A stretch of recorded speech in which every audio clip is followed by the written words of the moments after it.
Yakin bisa kalahkan Peggy Setiawan di pra-peradilan kasus Vina Cirebon? Inilah senjata pamungkas Polda Jabar. Hal ini menurut analisis pengacara terkenal, Kamarudin Simanjuntak dalam tayangan YouTube Intens Investigasi. Berdasarkan keterangan Kamarudin, pra-peradilan tersebut merupakan pembuktian secara formal berdasarkan saksi yang ada. Dalam hal ini Kamarudin mengungkapkan Polda Jabar telah memiliki saksi yang kuat, yakni 8 terpidana kasus Vina Cirebon yang telah mendekam di penjara. Selain saksi, Polda Jabar juga harus menyiapkan surat bahwa Peggy Setiawan dari SD, SMP dan SMA di Cirebon. Kamarudin menilai bahwa petunjuk tersebut pasti sudah dikantongi oleh Polda Jabar, tinggal membuktikan Peggy Setiawan melakukan pembunuhan. Lebih lanjut Kamarudin menyampaikan jika berkas Peggy Setiawan telah dinyatakan P21 maka pra-peradilan harus mengacu pada siding pokok. Sebagaimana diketahui bahwa siding pra-peradilan Peggy Setiawan akan digelar kembali pada tanggal 1 Juli tahun 2024 di Pengadilan Negeri, PN, Bandung. Sementara itu, peluang Peggy Setiawan bebas dari tahanan semakin besar setelah Kejaksaan Tinggi Jawa Barat mengembalikan berkas perkaranya ke penyidik Polda Jabar. Pengembalikan berkas perkara kasus Vina Cirebon dengan tersangka Peggy Setiawan itu diungkapkan Kepala Seksi Penerangan Hukum, Kasipenkum Kejati Jabar Nur Sri Cahyawijaya. Dikatakan, pengembalian berkas perkara Peggy Setiawan dilakukan lantaran masih adanya kekurangan syarat material dan formil. Nur Sri Cahyawijaya memastikan pemberitahuan berkas belum lengkap atau P18 sudah dilakukan, sedangkan proses pengembaliannya atau P19 akan menyusul. Rencananya berkas itu bakal dikembalikan dalam waktu 7 hari ke depan, sesuai dengan ketentuan hukum acara pidana. Dalam waktu 7 hari akan dikembalikan berkas perkara tersebut untuk dilengkapi sesuai KUHP, ucap dia. Adapun berkas perkara Peggy Setiawan sebagai tersangka kasus pembunuhan Vina dan Eki diterima Kejati Jabar pada tanggal 20 Juni tahun 2024 lalu.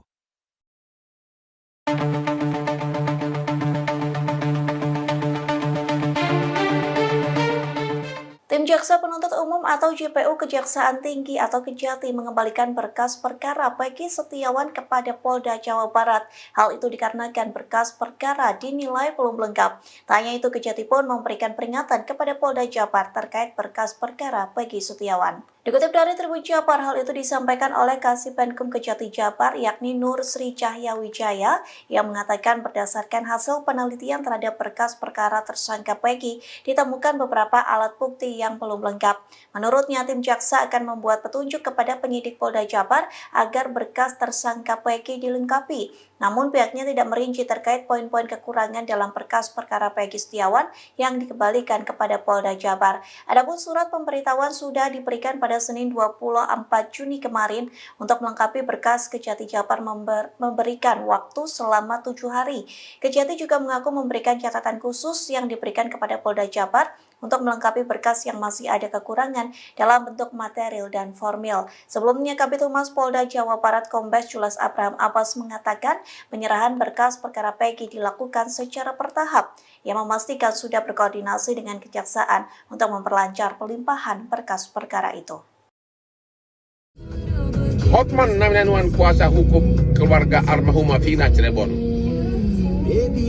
Hotman 911 mengucapkan terima kasih kepada Jaksa Agung dan juga kepada Jaksa Agung Muda Tindak Pidana Umum Profesor Asep Mulyana karena Kejaksaan telah mengembalikan berkas perkara Peggy kepada penyidik dengan alasan bukti belum lengkap. Hal yang sangat fatal dalam kasus Peggy adalah 5 saksi yang merupakan terpidana menyatakan Peggy bukan pelaku. Hanya 1 yang menyatakan Peggy pelaku, itu pun diragukan. Berarti lebih banyak saksi yang menyatakan Peggy bukan pelaku, 5 lawan 1. Sedangkan saksi lain diragukan samar-samar. Tidak bisa secara hitam putih menyatakan melihat Peggy sebagai pelaku. Ya, jadi demi rasa keadilan masyarakat, kami mengucapkan sekali lagi terima kasih kepada Bapak Jaksa Agung dan Bapak Jampidum yang telah bertindak tegas dalam kasus ini.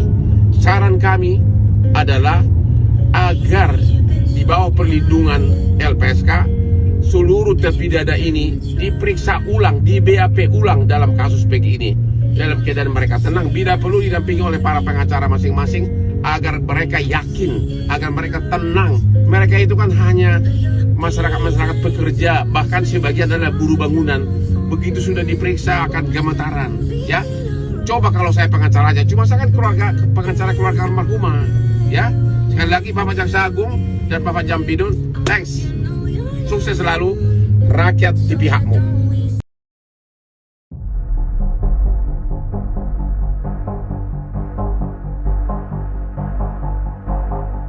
Fakta baru dalam kasus Vina Cirebon kembali terungkap.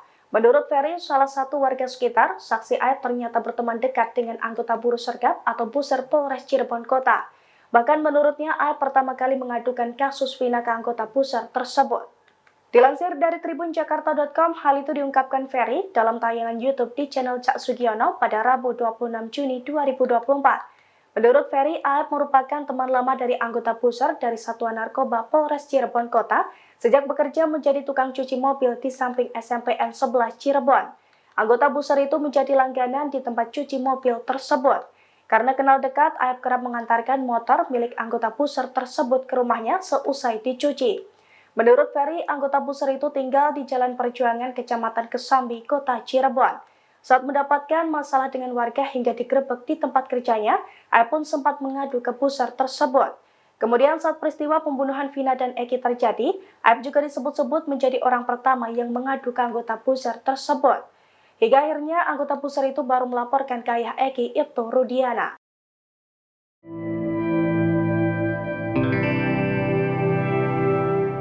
Ferry, warga sekitar TKP penangkapan para terpidana kasus Vina Cirebon, mengungkap fakta mengejutkan. Dia menduga salah satu saksi kasus Vina, yakni Aep, memiliki teman anggota buruh sergap atau buser dari Satuan Narkoba Polres Cirebon Kota.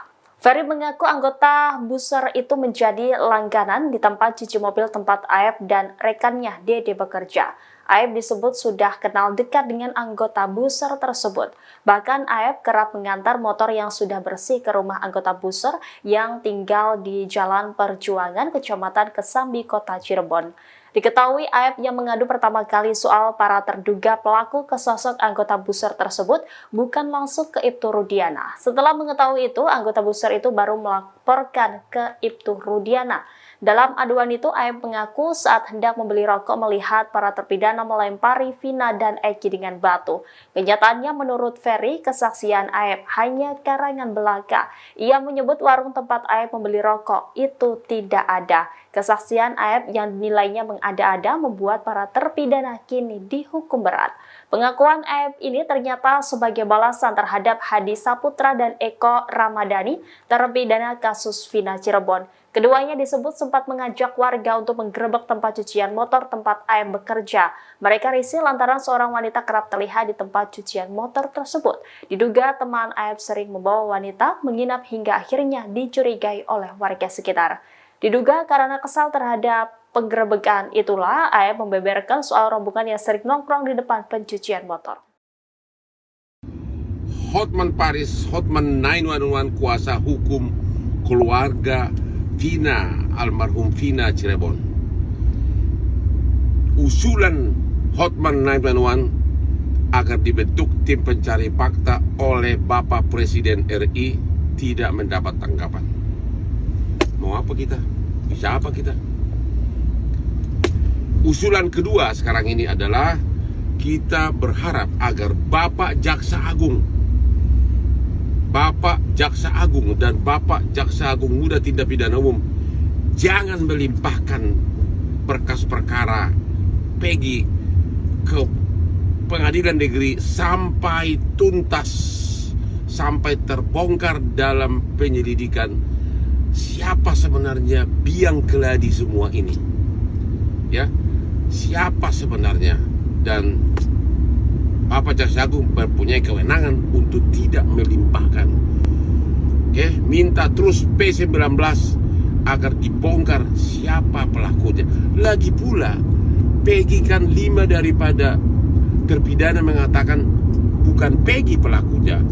1 mengatakan Peggy pelakunya, maka Jaksa Agung berwenang, mempunyai power secara hukum untuk meminta penyidik kenapa lebih mempercayai 1 orang daripada 5 orang. Oke? Dan limpah atau tidak itu kewenangan dari Kejaksaan Agung. Maka ayo warga seluruh Indonesia yang mau cari keadilan, mari kita sama-sama minta kepada Jaksa Agung agar jangan dilimpahkan berkas perkara Peggy sampai tuntas dulu penyelidikan apa yang terjadi tahun 2016. Siapa biang keladi seperti ini? Kenapa ada 2 BAP bertentangan satu sama lain atas kasus yang sama? Pasti ada yang salah. Apakah kita biarkan 2 nanti putusan pengadilan berbeda satu sama lain dengan dasar BAP yang berbeda, tapi orangnya sama, kasusnya sama, 2 putusan? Mau diapain negara ini kalau begini?